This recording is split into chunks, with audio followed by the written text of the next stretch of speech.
All right, folks, call me crazy, call me insane, whatever you want.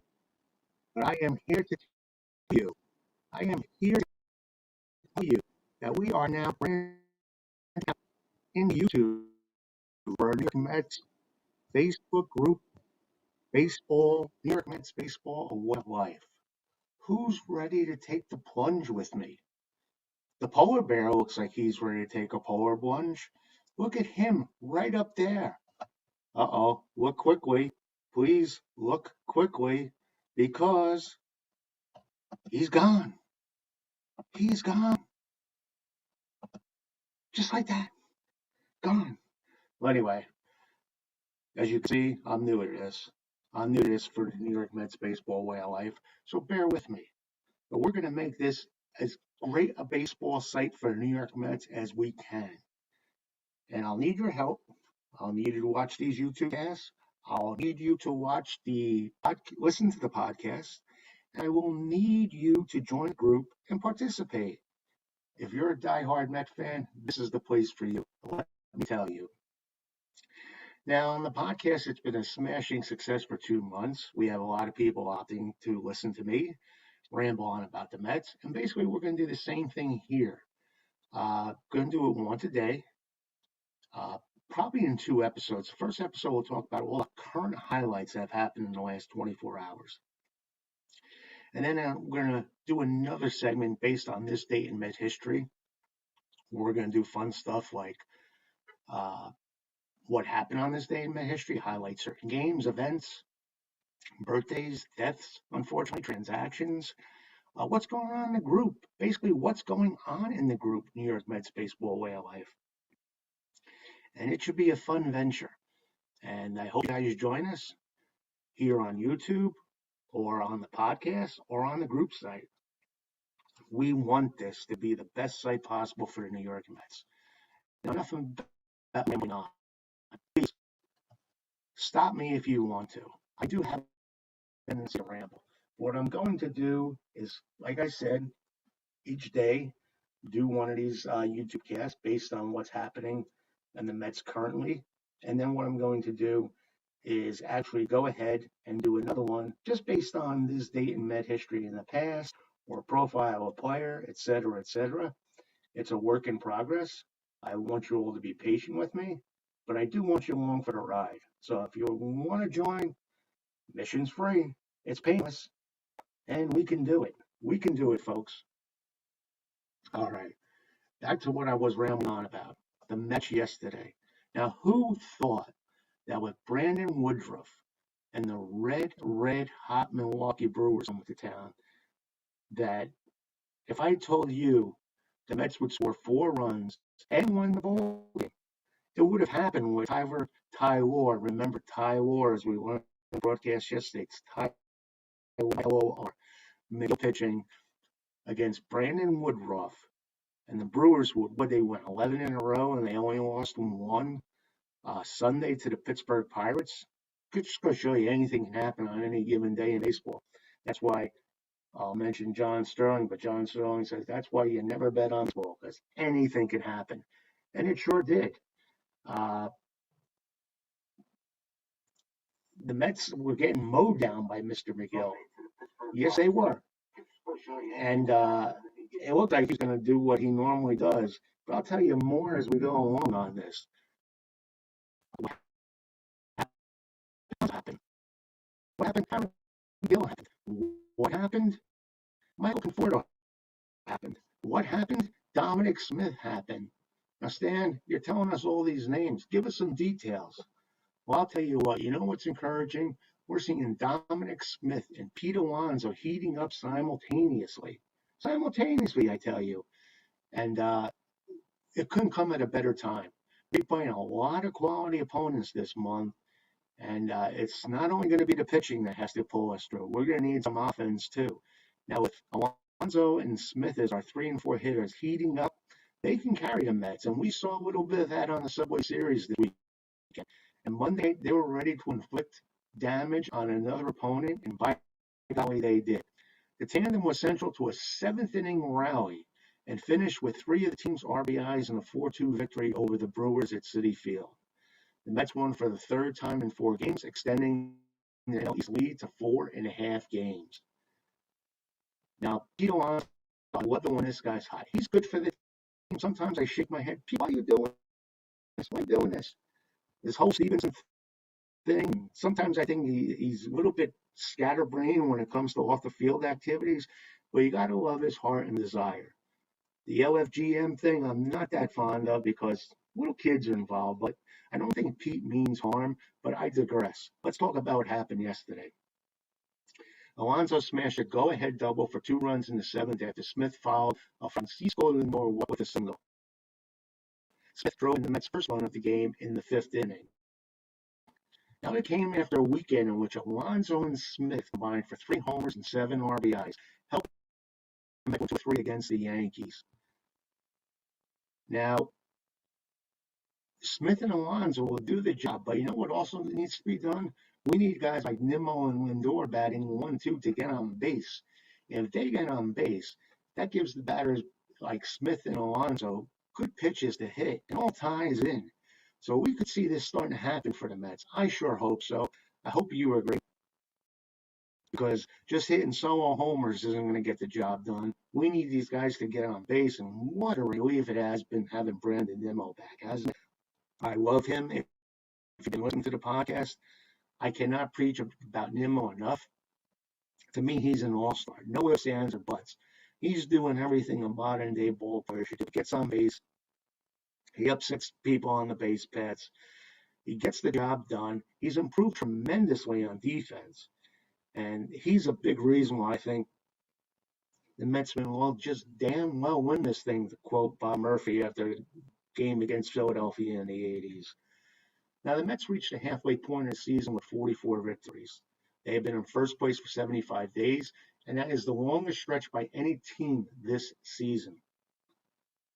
And to be in first place with all the crap that's gone on this season, you got to give hats off to the front office staff and Louis Rojas for putting this puzzle together and keeping us involved.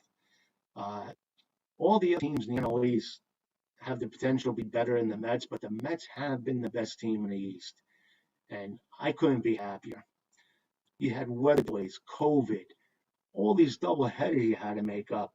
The Mets become tested, and they've earned a spot with everybody stepping in at one time or another. Now, these guys that have stepped in haven't been that great. You got your Billy McKinney's, Kevin Pillar's, your Peraza's. They've all done the job when called on. Can they do it over 162 games? I think you're like me and know that it's virtually impossible for them to do it. But it's been fun. It's been fun. And Edwin Diaz, when he's rusty and hasn't pitched in a while, always struggles a little bit. And he did put a little scare into the Mets in the 9th inning again. What else is new when he's a little bit rusty? He allowed a run on 2 hits and a walk for getting the final 3 outs for his 18 17 chances. But how about that bullpen? Aaron Loup, Seth Lugo, Trevor May, each pitched a scoreless inning in relief behind Tylor Megill. That's Tylor Megill. Tylor. Now, this happens all the time when Diaz has a few days off without pitching. He just needs to pitch and find himself after 3 batters. So he's one of those guys I think you're just going to have pitch to be effective.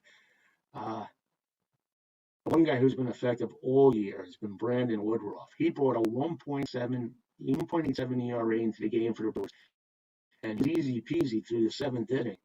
And then the Mets erupted for 3 runs. Alonso's 2-run double was the key hit in the inning. And then Michael Conforto, he's all over.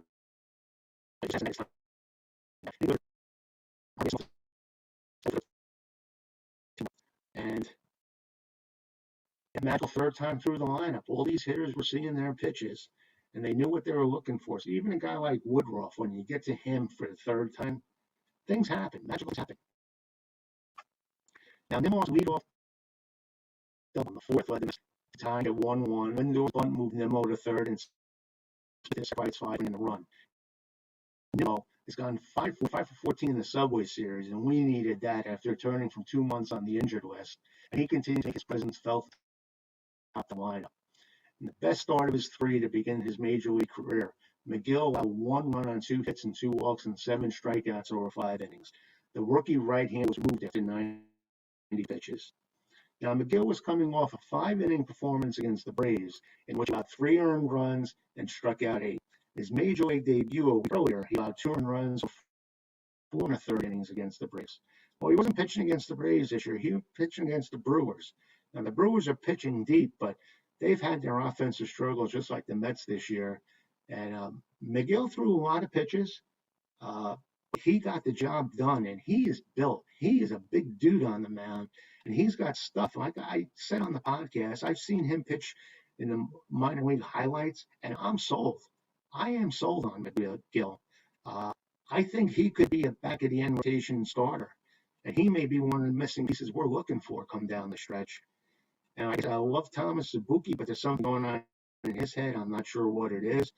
He's got stuff too, but we just have to harness him, and we could have our answer right there. Now, the only bad thing about Megill's performance yesterday was a 1-1 changeup. Omar Narvaez blasted it for a solo and home in the 4th, and when you fall down 1-0 to Woodruff and the Brewers, you say, "Oh boy, oh boy, we can lose the series." But the Brewers' only against Megill was Willie Thomas's 2-out double in first, and Narvaez then hit by a pitch, but Megill struck out Tyrone to escape that jam. So when he had to, Megill did come through.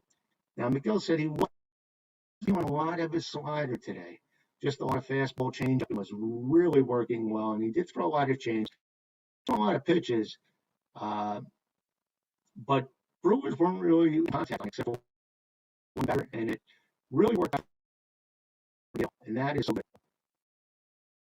I'm very happy to see that, and I'm happy to see it.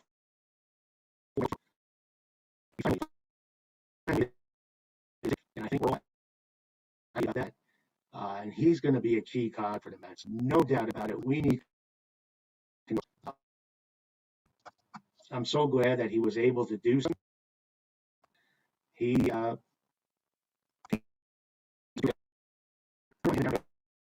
We're having fantastic years. I said I have Michael. I could be proven wrong there, but I don't think the difference is that great. I think Conforto, when he's at his game, is one of the best there is, and he crushed a shot to center field on Mondays. And all he had to show for it was another hitless at bat, and you start shaking your head. But his drought, though, ended at 13 when they smacked the 7th, gave the Mets their final run in a 4-2 victory of the Brewers at Citi Field. Now, Conforto entered Monday with a 434 slide since his activation from the injured list. He was dropped to 6 against the Brewers. Conforto's biggest issue was timing, Andrew Rojas said. It's true. Conforto attacking the ball, I just think he's missed timing it, and he's fouling a lot of pitches over the third base dugout or the left line if you've been watching. So he just may be a little bit late on the pitches. So he just needs to get his timing down, and when he does, I think he's going to zone. I say, watch out. He's been chasing.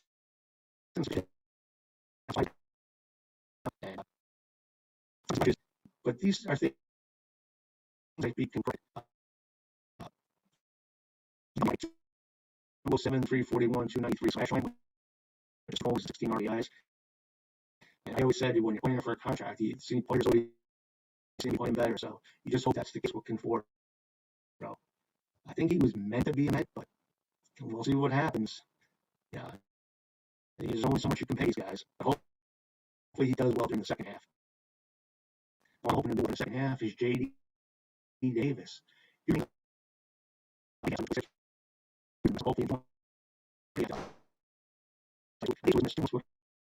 left hand, he's left the line injured with. Conforto, McNeil, and Nimmo have all returned from the IL. Now, who remembers when Robert pitched against at Citi Field when Jake was in fuego against the Cubs? Well, the 31-year-old stock was claimed over the Cubs last month, and he started twice for Syracuse. Now he is among the candidates to start Wednesday's game, so we shall see Wednesday's series finale against the Brewers. He's the one guy on the roster who's stretched out and ready for that day, Rojas said. So we'll see. Carlos Carrasco actually doing baseball activity. How about that? He practiced fielding his position before game, likely batting practice session this week. So we may be counting on the weeks to Carrasco actually pitches for the Mets. We've been talking about Carrasco. Well, let's see him actually taking something for the Mets, and hopefully he's pitching by the end of the month. Now, the right-hander is progressing toward a minor league rehab assignment that could place him back in the Mets rotation by late July or early August. Jared Eichhoff was claimed off waivers and returned to the Mets on a minor league contract. Eichhoff was designated for assignment last week after allowing 4 homers in a start in Washington. Right-hander has pitched to a 4.50 ERA in 2 appearances for the Mets this year. So we may see Mr. Eichhoff. Keith Hernandez back in the booth Thursday. We were watching the game yesterday when Gary Cohen and Ron Darling made this dramatic announcement like during the 4th or 5th inning. Keith actually hurt himself at home. He didn't travel anything. He was just home in, as we know, Sag Harbor. And he was doing some gardening. And he had, I guess, the shears out, the clippers. He tried to reach high and he stumbled and fell. And he had to go to the emergency room. He needed 8 stitches in his toe. Like Sergeant Holka, he's the big toe broadcast team. And we need him. Keith. So we'll see what happens there. But we'll Keith Hernandez. And Keith said he didn't want to talk about it. Ronnie and Gary went off on it, talking about Keith is the center of attention. Where to go? People say, hey, Gary, where's Keith? He loves it. And to me, he's my favorite of 3. I love all 3. When Keith's there, there's always some funny moments in the broadcast. And he's very good analytically. And he's old school. And also, Keith isn't there, right? And also, the All-Star break coming up. It's almost deadline time. Who the Mets going to go for? And if you saw a little snippet of the interview with General Manager Scott, acting General Manager Scott, it looks like the Mets may tip their toes in the water, speaking of toes, tip their toes in the water and see what's out there. My thing is, they said they won't go for a top-notch pitcher, but there are quality pitchers out there. Jose Barrios from the Twins may be the most likely one. Now, I know I tout the prowess of that, but Ronnie Mauricio is not going to play for the Mets for next night, and I think he gets something. And it could very well be the Twins, but who knows? But Mauricio is a good trade chip. Let's face it, they're not going to have Francisco Lindor being paid over $30 million a year to sit on the bench to make room for Mauricio. And I don't think many teams are going to fall for trading for Francisco Lindor. He's being paid as much as he can get, and other teams, if they would actually commit to something like that. That's what concerns. And we'll see what happens. But like I said, with Megill in there, he could be the 4th starter, another 5th starter. We'd be in good shape. And Carrasco's coming back the end of the month.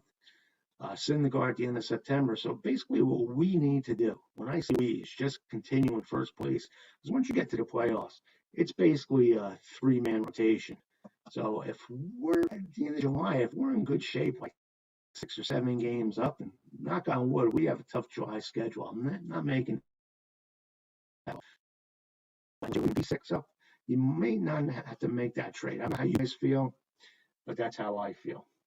I also feel on my fingers, but that's another story. And how about the Mets? Freddie Wilpons, or the Wilpons, a lot of us like to call them, they're looking to sell off the SNY. When I say the SNY, I mean SNY. And right now, there's no takers. Who would have thought that?